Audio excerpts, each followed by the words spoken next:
Muscle in the Morning. I'm Dave Palumbo, and today is Monday, January 21st, 2019. And let's find out what's going on in the world of bodybuilding and fitness.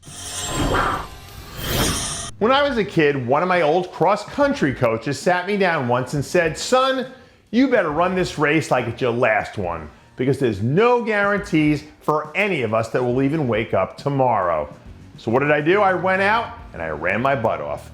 And now that we're heading down the back stretch of her Arnold prep, I'm starting to feel that same vibe from figure standout Brittany Campbell.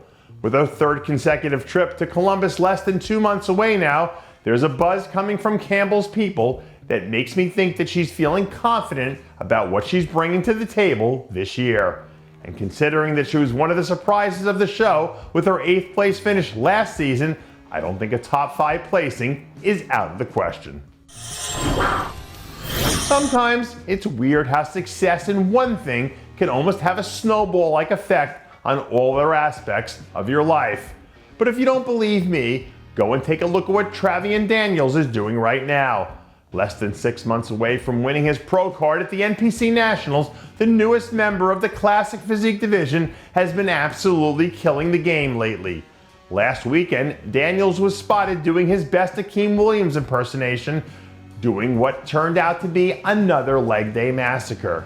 By all accounts, Daniels and his team have managed to put together a very solid off-season program up to this point.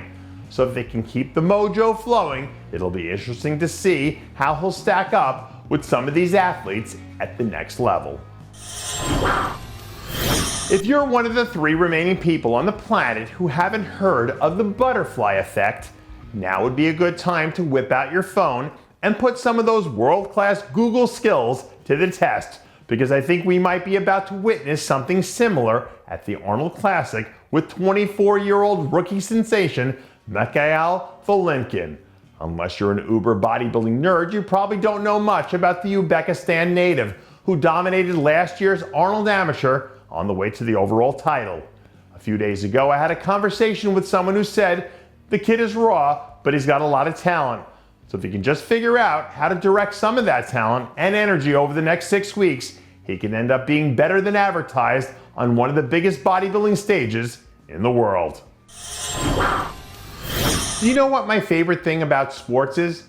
I love the fact that there's no fake it till you make it at the highest level. Because once you're there with the best, it's time to put up or shut up. And when you look back at the figure season last year, I don't remember too many athletes putting up numbers like Jessica Reyes Padilla.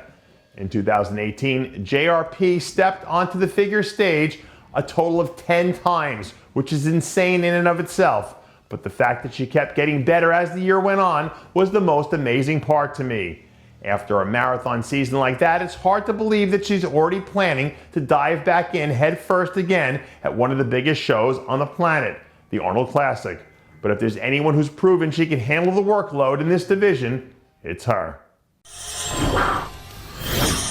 I love the old saying, you're the average of the 5 people you surround yourself with most, because I think 9 times out of 10 it ends up being true. But if you surround yourself with one guy who's won more than 5 Olympias, well, in my mind that counts as 5 people, so you're in pretty good shape. Late last week, we saw 3rd-year UK star in the making, Luke Sandoe, make the long trip across the pond to link up with Flex Lewis, who seems like he's becoming the go-to mentor for this new generation. I don't know what kind of magic Flex is cooking up down there in the Dragon's Lair. All I know is, if it worked for him, it damn sure can't hurt Luke to try to have some rub off on him. So if he ends up turning into some kind of bodybuilding version of the Ninja Turtles after stepping in the ooze overnight, we can all look back and point to this trip as the moment it all happened.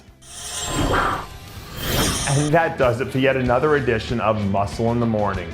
I'm Dave Palumbo, reminding you to always be true to your passions, and make sure to follow us on Facebook, Twitter, and Instagram.